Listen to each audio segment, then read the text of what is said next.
우리 인간을 지칭하는 대표적인 말이 있지요. 호모 사피엔스라는 말입니다. 슬기로운 인간이라는 뜻입니다. 그런데 그 외에도 굉장한 많은 말이 파생되었습니다. 예를 들어서 호모 루덴스, 유희의 인간이랍니다. 놀고 즐기는 인간이라는 것이죠. 또 호모 파베르라는 말도 있어요. 도구를 사용하는 도구의 인간. 또 호모 피토르라는 말은 기호의 인간. 그리고 또 호모 렐리기오수스, 종교적 인간. 또 호모 또 스피리투스, 영적인 인간.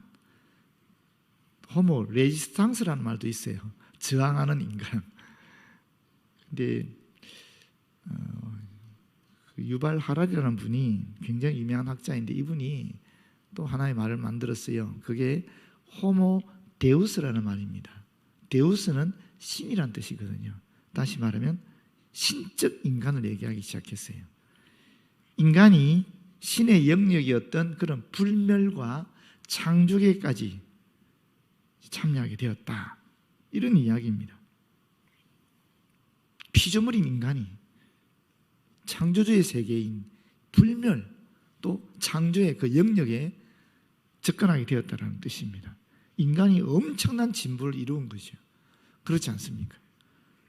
그런데 가장 최근에 또 이런 말이 나왔어요. 코로나 사피엔스. 들어보셨습니까? 코로나 사피엔스. 포스트 코로나 시대를 살아가는 불안한 신인류를 이야기한답니다.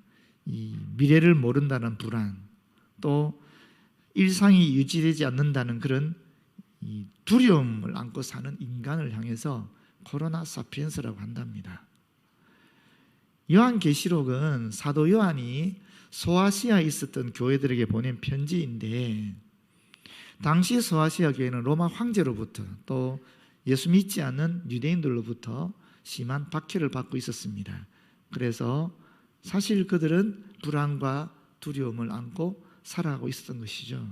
그런 성도들에게 요한은 참 그들에게 필요한 것이 바로 은혜와 평강이다 해서 그들에게 은혜와 평강의 편지를 보낸 것이 바로 요한계시록입니다.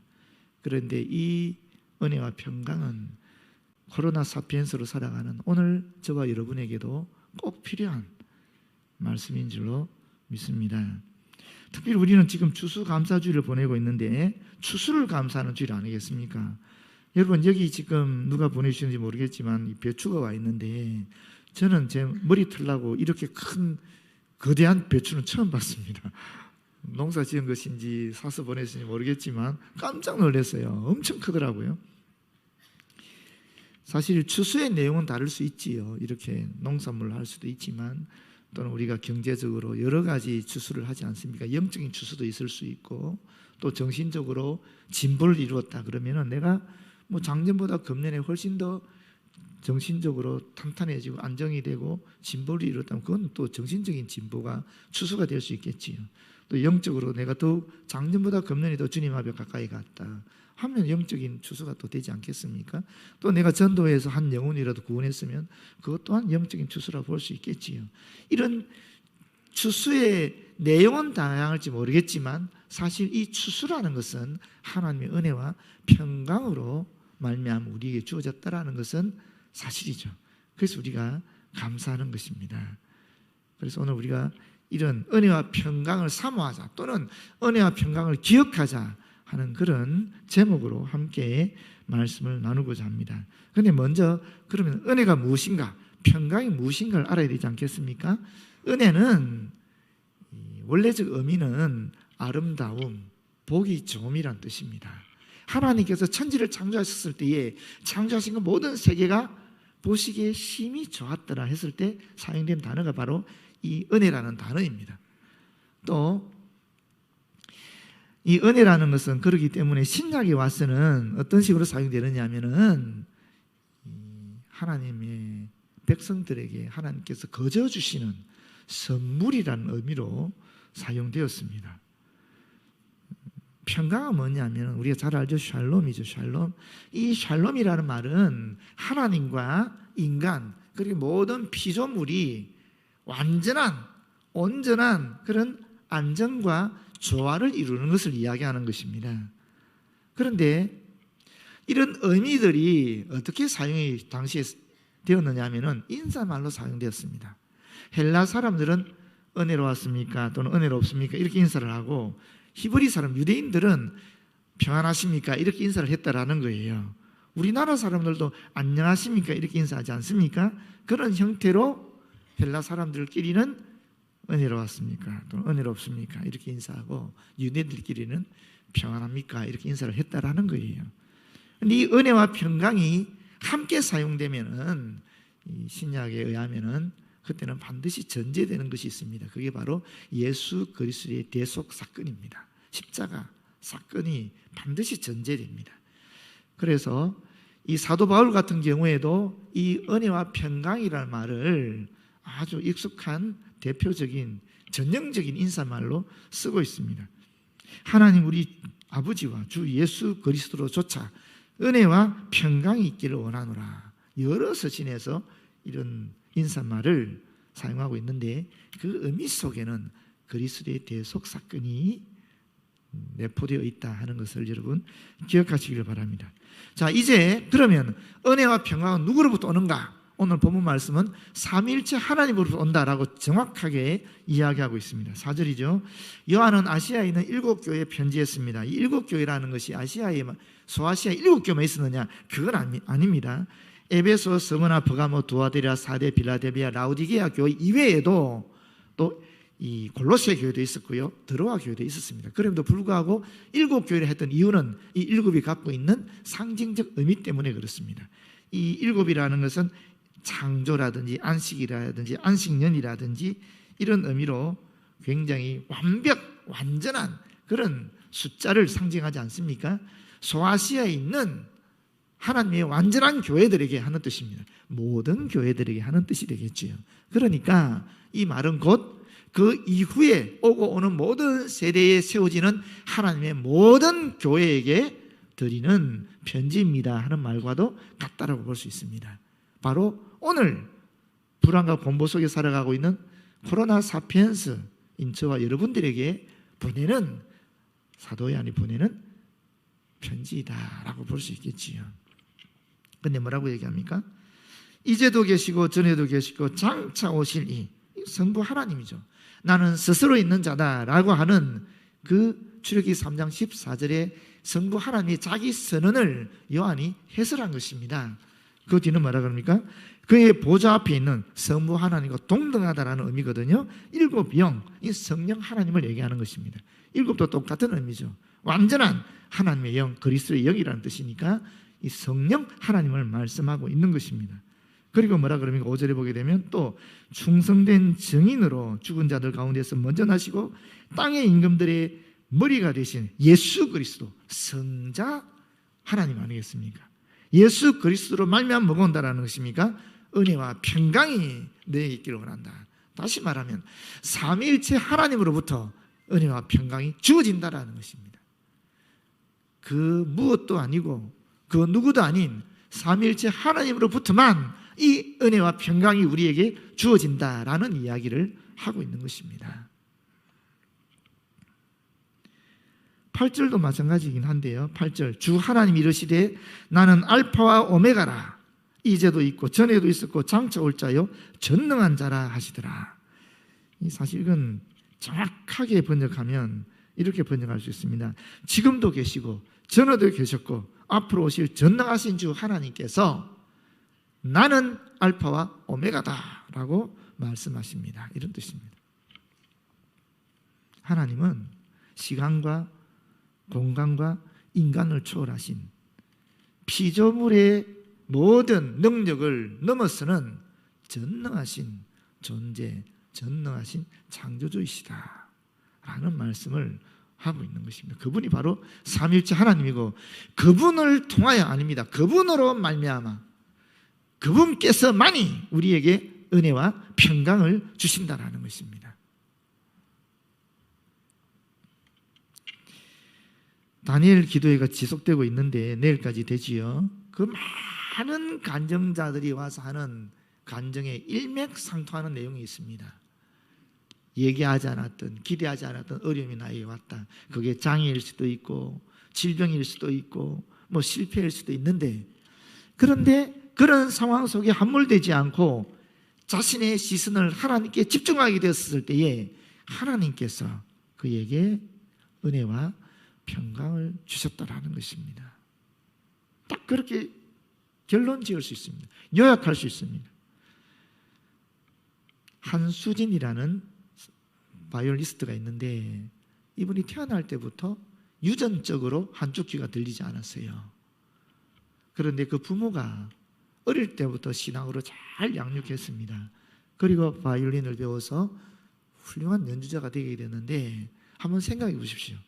양쪽 귀가 들리지 않으니까 모든 소리가 어떻게 들리겠어요? 모노로 들리는 거예요. 그렇지 않습니까? 다른 연주자들은 다 스테레오로 소리를 듣는데 이분은 모노로만 듣는 거예요. 모노로 듣다 보니까 일생 동안 그 사람 속에는 모노로만 음이 있는 거예요. 이걸 표현했습니다. 표현하는 것도 똑같이 모노로 표현할 수밖에 없는 거예요. 모노로 들어봤으니까. 다른 모든 사람들은 스테레오로 듣는데 이분만이 모노로 듣다 보니까 그 소리가 다른 사람과 비교해서는 독특한 거예요. 황당하게, 장애인데도 불구하고 그 소리 자체가 독특해져 버리는 거예요. 특별하게 되어버리는 거예요. 장애가 아닌 거죠. 하나님께 그 시선을 고정하고 주를 바라보았을 때에 오히려 그 장애를 통해서 하나님은 귀하게 사용하고 계신다라는 것입니다. 여러분, 주님을 바라보십시오. 삼일째 하나님으로부터만 은혜와 평강이 우리에게 임할 수 있습니다. 두 번째는, 그러면 은혜와 평강은 어떻게 구체적으로 우리에게 임하는가? 그리스도의 십자가 사건을 통해서 우리에게 임한다라는 이야기를 하고 있습니다. 5절 하반절 보시게 되면, 우리를 사랑하사 그의 피로 우리 죄에서 우리를 해방시키시고, 여기 사랑하사라는 말은 현재 분사입니다. 계속적으로, 지속적으로, 그때부터 지금까지 아직도 계속 하나님의 사랑은 이어지고 있다는 것입니다. 반면에 해방하신다 하는 말은 과거에 일어났던 단 한 번의 사건을 얘기하는 것입니다. 이 해방은 풀다, 구원하다라는 그런 의미를 가지고 있습니다.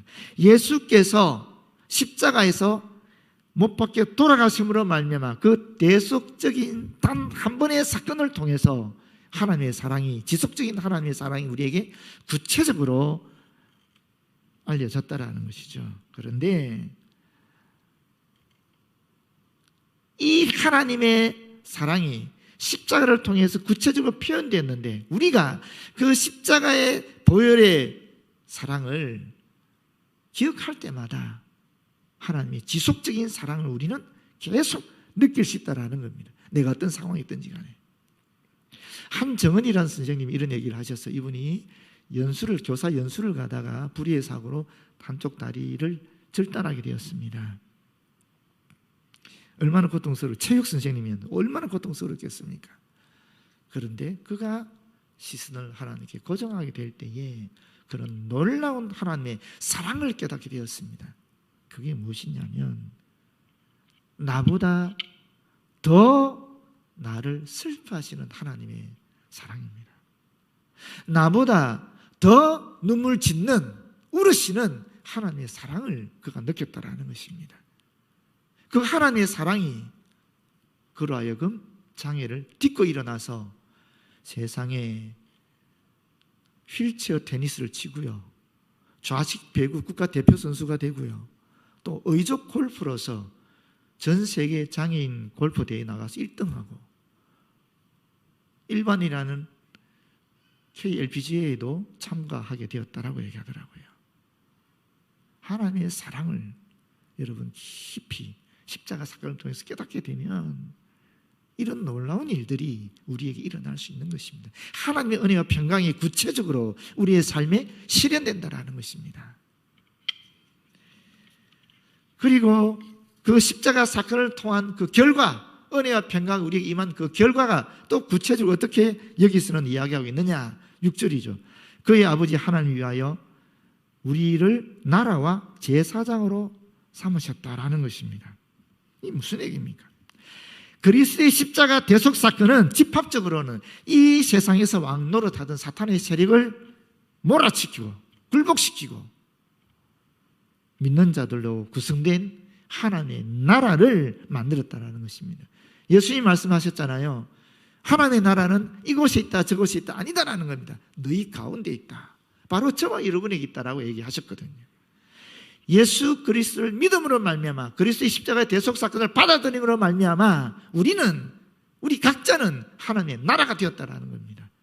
이것이 개별적으로 어떻게 되느냐? 개별적으로는 하나님과 우리의 관계가 단절되어 있었는데 이제 다시 그리스도로 말미암아 연결되는 제사장이 되었다라는 겁니다.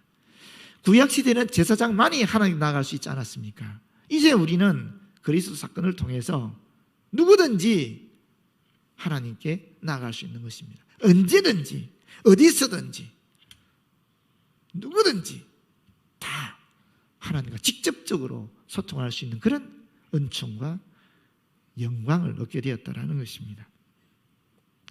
그리스도 십자가 사건을 통한 은혜와 평강으로 말미암아 우리에게 주어지는 두 번째 결과가 있습니다. 그것이 무엇입니까? 7절입니다. 볼지어다 그가 구름을 타고 오시리라. 각 사람의 눈이 그를 보겠고 그를 찌른 자들도 볼 것이요 땅에 있는 모든 족속이 그로 말미암아 애곡하리라. 무슨 말입니까? 예수께서 이 땅에 오실 때 모든 사람들이 다 볼 수 있도록 구체적으로 이 땅에 임하시는데 그때는 영원한 죽음의 심판이 있다라는 것입니다. 그러나 우리는 거기에서 벗어났다라는 겁니다. 죽음으로부터 영원한 죽음으로부터 심판으로부터 우리는 벗어난 구원받은 해방된 자유로운 영광을 얻게 된 존재가 되었다라는 것을 알려주고 있는 것입니다. 여러분, 은혜와 평강은 하나님을 통해서만 그리스도 십자가 사건을 통해서만 우리에게 주어지는 것입니다. 다른 데서 은혜와 평강을 찾지 마시고 오직 그리스도의 십자가 사건을 통한 삼위일체 하나님의 사랑을 갈구하시고 하나님만을 보시기를 바랍니다. 기도하겠습니다. 아버지, 하나님의 은혜와 평강에 감사하는 저희들 되어서 언제 어디서 누구를 만나든지 우리 주님의 그 은혜와 평강을 전할 수 있도록 도와주시옵소서. 예수님 이름으로 기도드립니다. 아멘.